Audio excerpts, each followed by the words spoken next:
Yes, we're going to savor this moment for as long as we can. Welcome back to your Feel Good Breakfast Show. Ultra feel good this morning. Why? Because, of course, the Springboks stunned a sold-out Twickenham, firing a resounding shot in rugby history ahead of the World Cup as well. They beat the All Blacks by the biggest margin ever, 35-7. Biggest loss for the All Blacks, probably their worst performance we've ever seen, and 80,827 fans were there to see it. The Boks scored 5 tries, converting all. Well done, Mani. I think he was given a hand there, and heading to France with a lot of momentum, and they surpassed their prior 21-point record by beating New Zealand 28-7. That was back in Sydney in 1999. This is incredible. Yep. Lorenzo Darius, tries by just about everyone. No, Sia was on there, Curtly Aronson, yes. Amazing.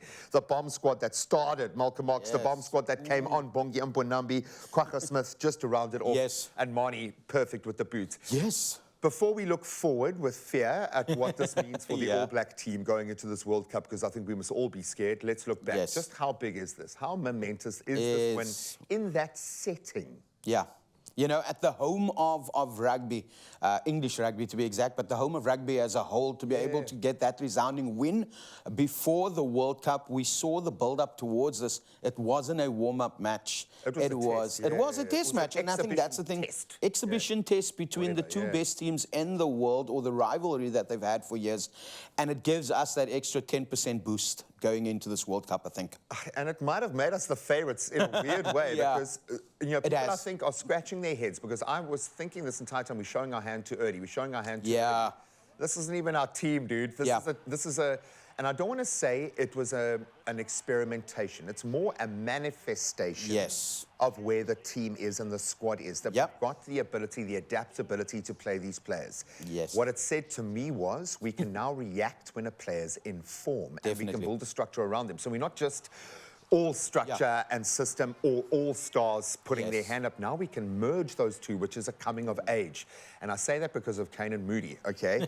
He was shifted to centre, and we've got to talk about a guy who looked like he's been playing centre, because you don't start against the All Blacks in a new position, bud. At 20 years old and being able to shift into that position, but we need to give it holistically to the whole team, because they all assisted him in getting those things done. Damien. And, you know, we've got a team where we're able to send 7 or 9 players home of high caliber.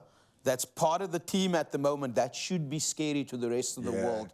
But also we need to sit back and look at how we played, because there were a few things that we might not have gotten right. We could have capitalized even more. Should have been 50 points. That's what everyone's saying. And if you go on socials at the moment, the experts, everyone calling South Africa out, but I know why they're doing that from a psychological point. For sure. And these are guys from all the other countries that know that the Irish would like to be in the final, the All Blacks would like to be in the final, even the English, they're struggling a bit, but these guys that are supporting them are all going to come out now and put extra pressure on Jacques, Rassie, and the boys. Well, they know they can play with our heads, and unfortunately, South Africans, we are quite passionate, which means we often get overly emotional in that sense.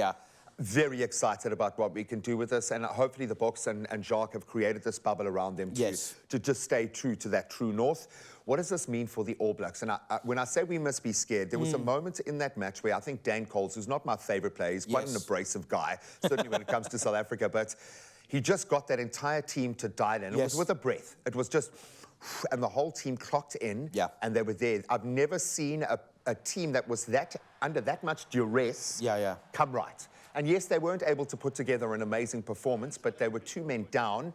And that's when they had the best passage of play. That terrifies me. This All Black side terrifies me as a wounded beast.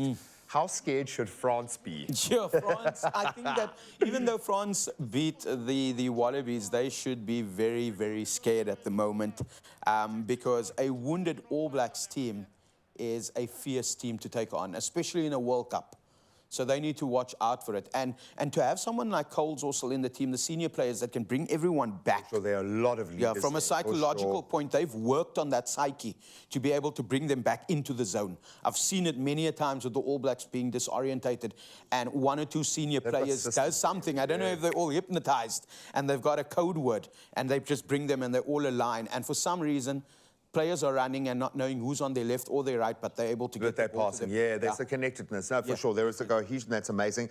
I'm glad we got to see the talents of Cam Roygaard just briefly, because his name was mentioned a few times in the build-up. And I was so hoping that the setup wasn't going to kind of expunge any great performances from the All Blacks, so we can see them, and we got to see a glimmer of hope there. But wow, what a performance by the Springboks. Probably the best I've seen a Springbok team click and flow like that. The worst performance we've ever seen from an All Black team. That makes me nervous. What makes me even more nervous? High intensity workouts. Thankfully, I'm not doing it this morning. Love you, Zoe.